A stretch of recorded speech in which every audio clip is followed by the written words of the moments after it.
We are in, excuse me, week 4 of our Bible series. Last one. Some of you, hurrah. Some of you, no, let's keep going. So week 4 of taking a look at the Bible. All right, quite honestly, in the last 4 weeks, how many of you have taken this off the shelf? Oh, look at that, about a third of us. Well, good, excellent. And the rest of you, it's okay, no shame, no blame, no guilt at Unity Northwest, and you still have an opportunity to do that. Because I was thinking about what it is that we're really looking for, or what we might really find in this book. As we're coming to the last of this, I thought even more about what else can I say about it, how can I really kind of put the exclamation point on this one, so that when you walk away from this series, you say, now that's the thing I really remember. And here it is. The most important thing, I believe, that you're going to find in this book is you. The most important thing that you can find in this book, if you want to play with it and you want to look at it a little bit, it's a story about you. We like to say that this is a book about consciousness raising. And of course, as we said in the first week, it's not just one book, is it? How many books is it? 23. 66 total. I got the Old, the New. Now, do we call it the Old Testament and the New Testament anymore? No. What do we call it? Not Nancy. What do we call it? Hebrew. And you got it. Who was that? Was that Gail? There we go. Thank you. Janice. That was Janice. All right. Hebrew scriptures, Christian scriptures. So a little bit of reminders of some of the things that we've covered over the last 3 weeks to say, oh, this isn't exactly what I thought it was. And it probably isn't the book that I was taught about. Because most of what we got came from others. Which is the benefit of you actually picking it up and doing something with it. Now, I know that is a little scary at times. What do I do with this? Nancy Leahy has taught us that we can just Bible dip. Just pop it open, point, and see what jumps out at you. People have told me over the last couple of weeks amazing things that have happened. Like exactly what they were thinking about, the passage popped up for them. Other times, no. But that is one way to jump in, is to just Bible dip. You can be part of a Bible study group. You can do all sorts of things. And I'm going to offer you the way that we were taught in seminary, using the Socratic Method. Oh my gosh, right? Things just got really heavy and intellectual and what? Now, maybe there are some teachers in here who've heard that term before. Anyone familiar with the Socratic Method? Of course, now you're going to have to explain it. Would you like to stand? No, I'm just kidding. I'll do that to you. Okay, one, I saw another couple of hands back here. Marnie is familiar with it. So it's a method that you're using all the time. You just didn't know that that was the name of it. The Socratic Method is basically 3 steps. You start where you are, you go on a journey and you explore, and then you come to a new decision. You do that all the time. I'm looking for a refrigerator right now. I start with the refrigerator that I have. I go online and I Google and I do some research, and now I have a new refrigerator. You do that with your ideas all the time. Every time the news comes on, anytime you read anything in a magazine, it's starting to automatically put you into the Socratic Method. Like, oh, I'm learning something new. Is this changing what I believe? And that absolutely happens when we dig into the Bible. So you start with even just a premise about the Bible itself. Forget a passage, just the Bible itself. Each one of you is here. And think about 3 weeks ago. You were probably in a different place with the Bible. Hopefully something I've said has shaken something up and you think a little differently. Know something that you didn't know before. Like, hey, there's 66 books in there. I thought it was 1. I listened to a sermon. Now I know there's 66. Do you see? You just did that. I tricked you. I put you through the method and you didn't know it. So you think what you think about the Bible right now. And maybe even by the end of this sermon, you'll listen to this sermon and then you'll think, you know, I got something more out of it. Like, it's my book. Who knew that it was my book? I thought that this was other people's books, that they knew about it and they told me what it meant, and I didn't agree with that, so that's not my book. Wait a minute. Nobody gets to tell me what it means and what I should do with it and what it really says. Because if there was one thing that it was really saying, we would have all figured that out and agree on it. Clearly, that's not the case after 2,000 years. We're all going to see it differently and disagree and agree on certain things. So what do I think? I have the power. Don't we always teach you that here? Oh, hello. No thanks. Guess you forgot to put her watch on airplane mode. Okay. So, back to the Bible. Think about what you think traditionally about it, how you grew up with it, and if you had any doubts or questions. You know, for instance, gee, I don't like how it treats women. Many of us feel that way. How many of you have felt that at times? Like, gee, I really don't like this story about women. Wow, only about a third of us. I'm kidding, because I know you're just like, oh, she's asking me to raise my hand again. I know probably most of us are. And then you do some research. Well, why is it that way? Or the killings, right? We don't like that it's so violent, the book. And then when you look at it, you realize, well, actually, this is a book that's telling us about history at times, about how difficult life can be and how we can overcome it. Well, then there's going to be difficulty. So there should be stories that are uncomfortable in the Bible, and then the stories about how you overcome, like Job. A very discouraging story, and you think, I don't want that in my life. I don't want to read a story about that. But in reading the story about it, you read about that human struggle and you learn. Then you can look at the treatment of women and you say, well, when you understand the state of women at the time this book was written, it all makes sense. Of course, they didn't have stories with women as the hero because that wasn't done at that time. It doesn't make it right, but now I understand it. And maybe what I can take from that is, what are the stories about women? Can I dig them out? Can I read about Deborah? Can I talk about Sarah instead of Abraham? Can I bring some of that out and make it my book? That's the power that we have to go through what you start with, which is a thesis. You have a thesis about a Bible passage. Then you go through the antithesis. Well, maybe not. Let me look at it. Let me research it. Then you put that all together into a synthesis. So let's do that, shall we? Let me show you what it looks like with a passage that I bet everybody knows, Matthew 13. The kingdom of heaven is like a grain of mustard seed. Everybody know the mustard seed? You've probably heard it many times. So this is the passage that is about the mustard seed, which a man took and sowed in his field, which indeed, now we're back to the seed, which indeed is smaller than all the seeds.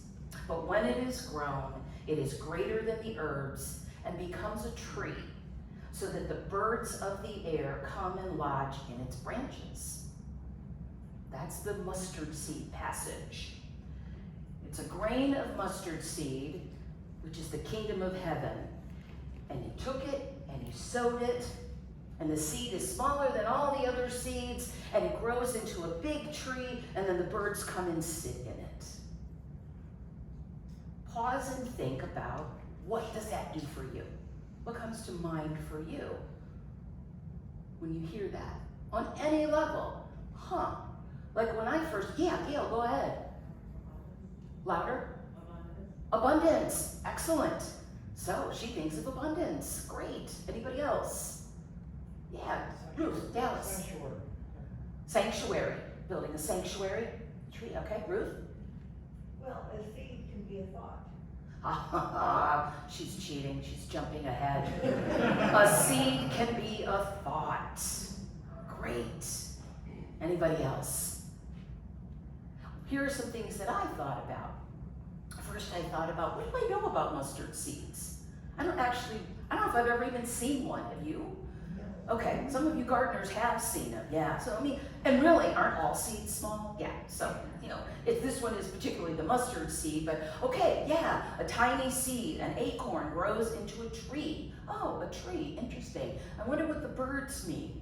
And then I think, oh, I remember hearing that Jesus taught a lot to farmers. So he was always using agricultural references because they would understand them.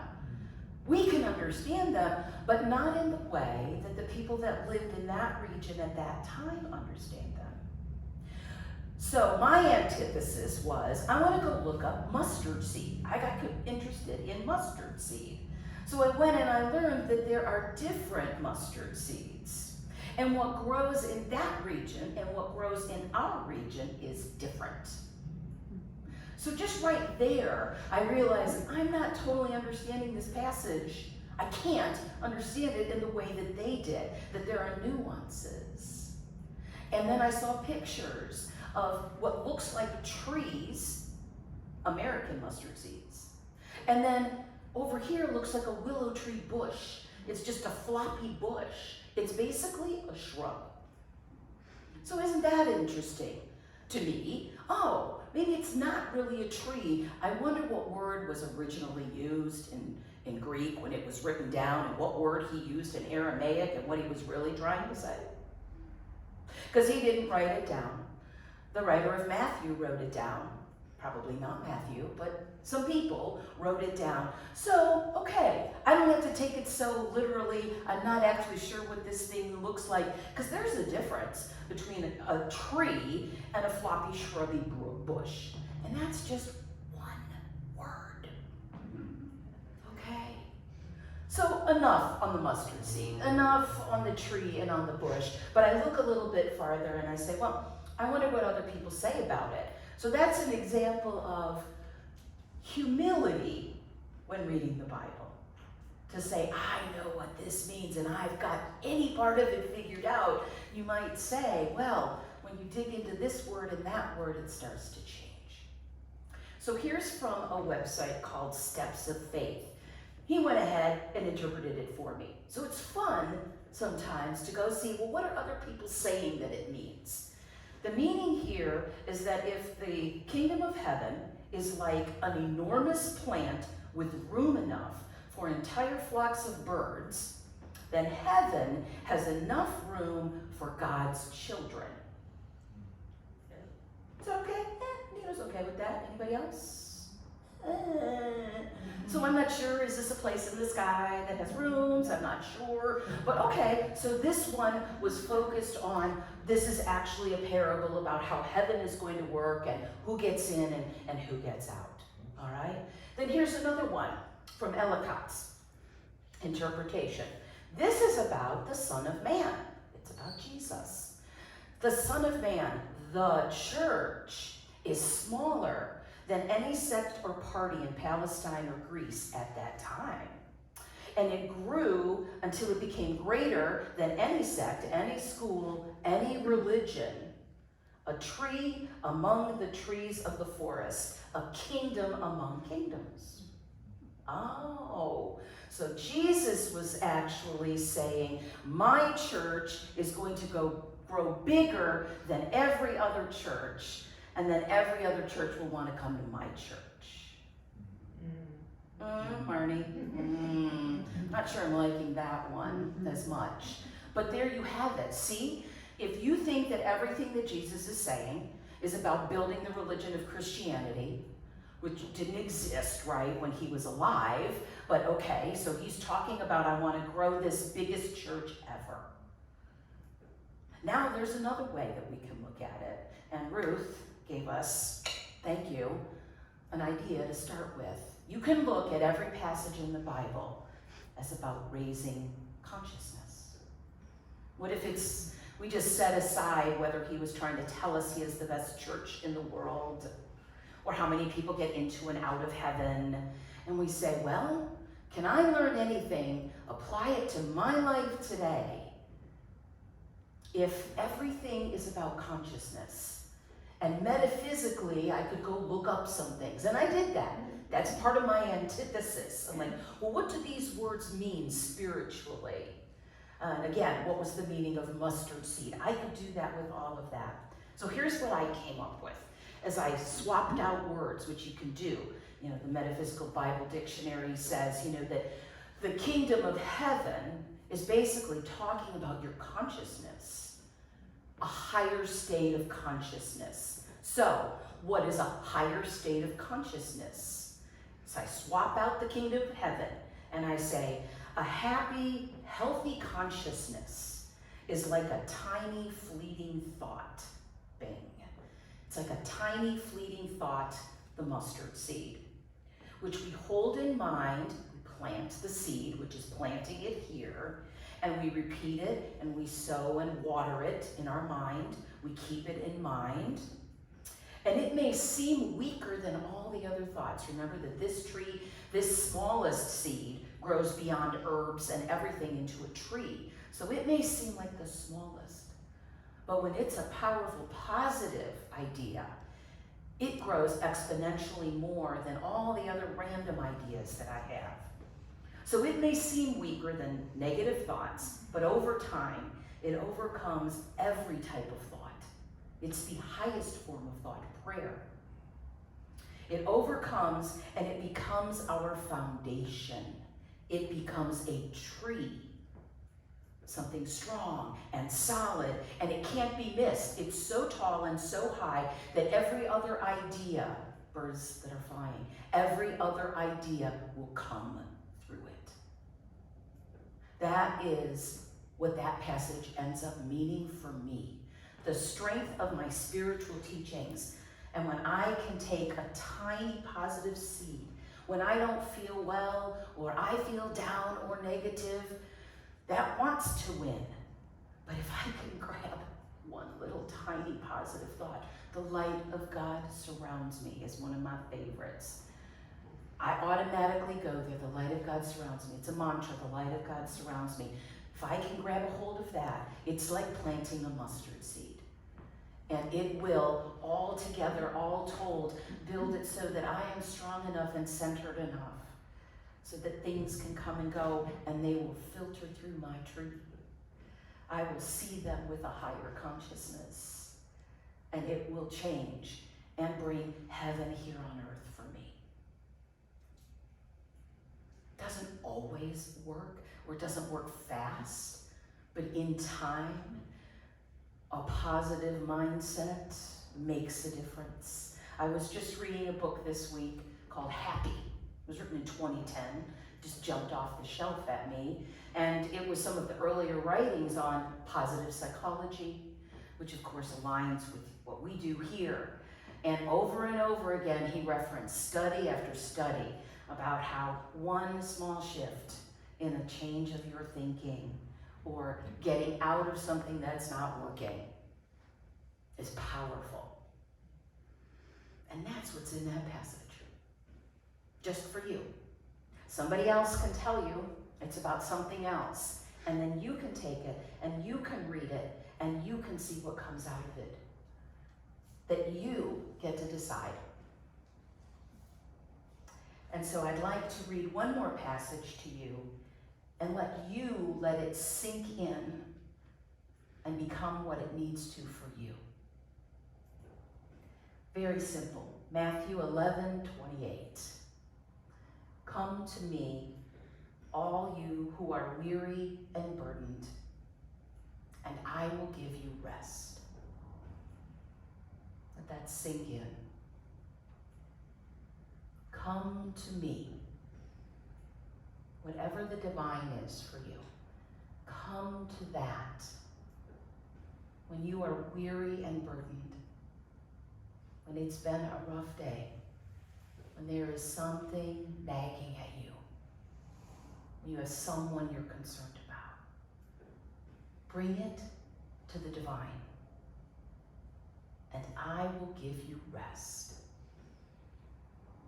That's in there too. That is a comforting thought. And whether you believe in a God, divine being, if you start to look at it from a spiritual perspective and bring whatever burdens you to whatever uplifts you, to positive thinking, to Jesus, to our teachings, bring it to that. Let it sit in that tree and let it transform.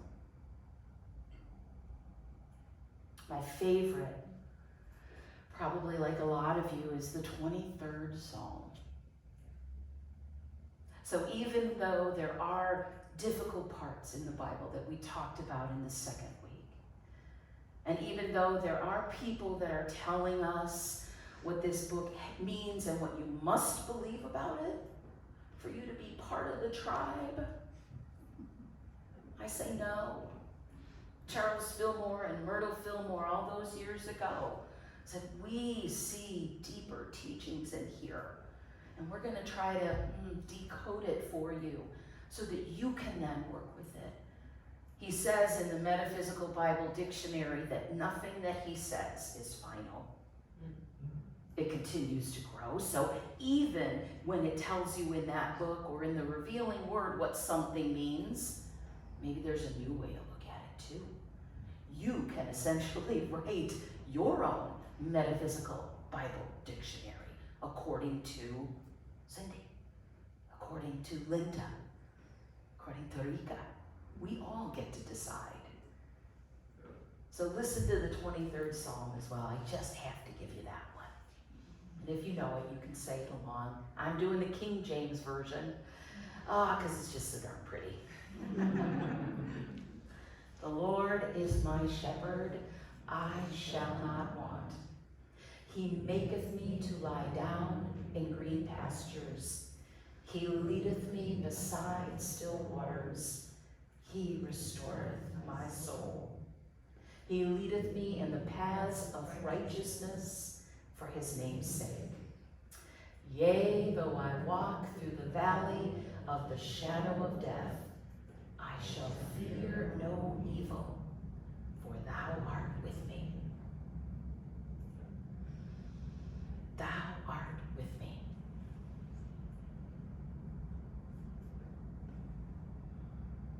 Thou art with me, and thou art in this book.